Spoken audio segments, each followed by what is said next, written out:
Okay, I'm out on this vehicle, and the shop recharged. This is a body shop. They recharged it. They have one of the new fancy machines, and the machine said it put into 1 point. She told me, I got the information. I did not know at first. I discovered there was something wrong before I got the full story, because the secretary just told me to come out and charge this.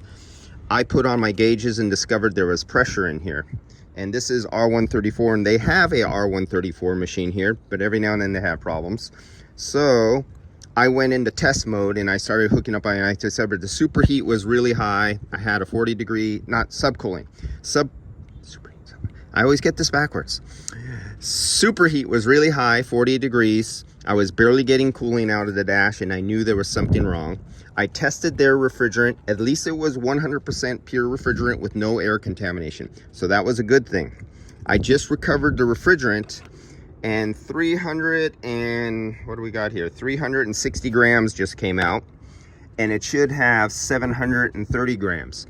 Their $5,000-$6,000 machine told them that they had 730 grams inside the vehicle. They went to run it, didn't cool right, so I told them they have to get it calibrated. And I see this often, and even the owner went back out there, and the owner performed the procedure with their machine and still didn't work right.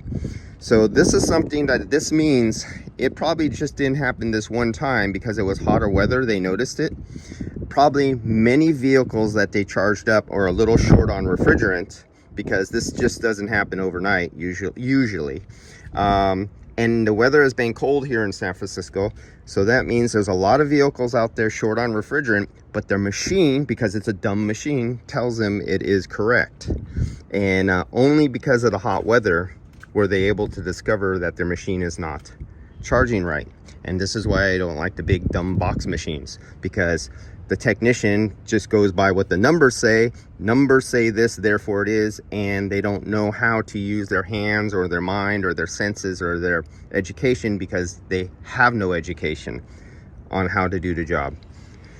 And that's why I'm out here, fixing what the big dumb box couldn't do in the first place and tell them what's wrong. All right, I'll get this one up and running and see what happens.